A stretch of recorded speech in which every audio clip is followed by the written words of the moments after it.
Hello, my name is Irene Maese. This is my presentation for Analyzing Marbury versus Madison of 1803, and this is for Poll 485, Constitutional Law 2. In this first slide, we see the 5 key players of Marbury versus Madison. In the first picture, we have John Adams, who was our second president of the United States. The next picture is William Marbury, who was appointed by John Adams to a position of Justice of the Peace. And then next picture we have John Marshall. He was under the presidency of Adams, he was the Secretary of State, and under the presidency of Thomas Jefferson, he was the Chief Justice of the Supreme Court. The next picture is of Thomas Jefferson. He was our third president of the United States, elected in 1800. And then the last picture is of James Madison himself.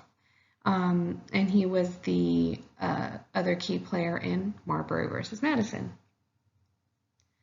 So John Adams was a Federalist, and in my opinion, I think as a retaliation of him being outvoted for the presidency by Thomas Jefferson, I think his intent was to irritate Thomas Jefferson, and because Thomas Jefferson was a Republican Democrat, and he, Adams, appointed during what we call the Midnight Judges, he appointed 16 circuit judges and 42 justices of the peace, and one of those, which was William Marbury.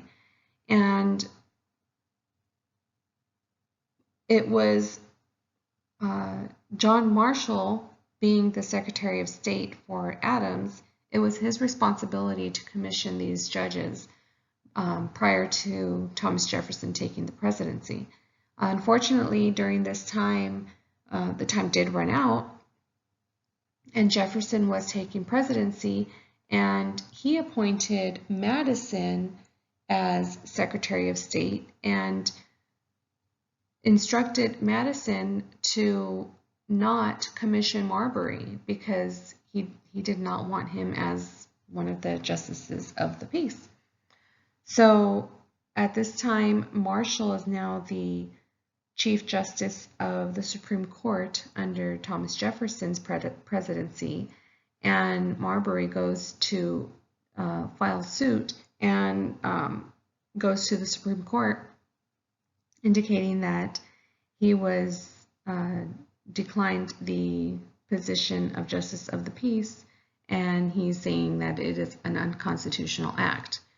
Now, although Marshall initially was going to commission Marbury as a Justice of the Peace, he is now working as a Chief Justice of the Supreme Court, and he has a bigger responsibility in his position and his role. And I believe that he took the high road, and in his decision to not commission Marbury, it was monumental because he determined that although Marbury was saying that he had the right to the position because he was appointed, and Marshall said no, it was unconstitutional because the court did not have exclusive right to declare laws passed by Congress to be unconstitutional. So Marshall ruled against Marbury, and this was the final decision, and this is where we have judicial review. This is where it came into play. By definition, from Merriam-Webster, judicial review is a constitutional doctrine that gives to a court system the power to annul legislative or executive acts which the judges declare to be unconstitutional. One of the ways that this has impacted our society is through Brown versus Board of Education of Topeka, Kansas in 1953. And in this case, it was determined that Plessy versus Ferguson of 1896 was unconstitutional. In Plessy versus Ferguson, this case upheld the racial segregation laws as being constitutional for public facilities, and it stated that the public facilities are equal but separate. While in Brown versus Board of Education, the court ruled that separate was inherently unequal, which in turn overturned Plessy versus Ferguson. And this was one of the primary examples of judicial review and the court overruling one of its previous decisions. In Marbury versus Madison today, the way I see it is that it does ensure checks and balances of each of the branches of government, the executive branch, the judicial branch, and the legislative branch.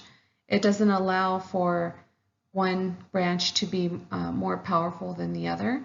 It allows for transparency. The people in their positions within the court, they are upheld to very high ethics. And when Marbury versus Madison came about, it opened up a lot of doors to review laws that were written in an unfair manner and to later determine that they were unconstitutional. And one big takeaway that I personally see is that it allows our court a higher standard of integrity. And this is one major, one major factor that Marshall displayed in his character was the amount of integrity that he had in his ruling of Marbury versus Madison.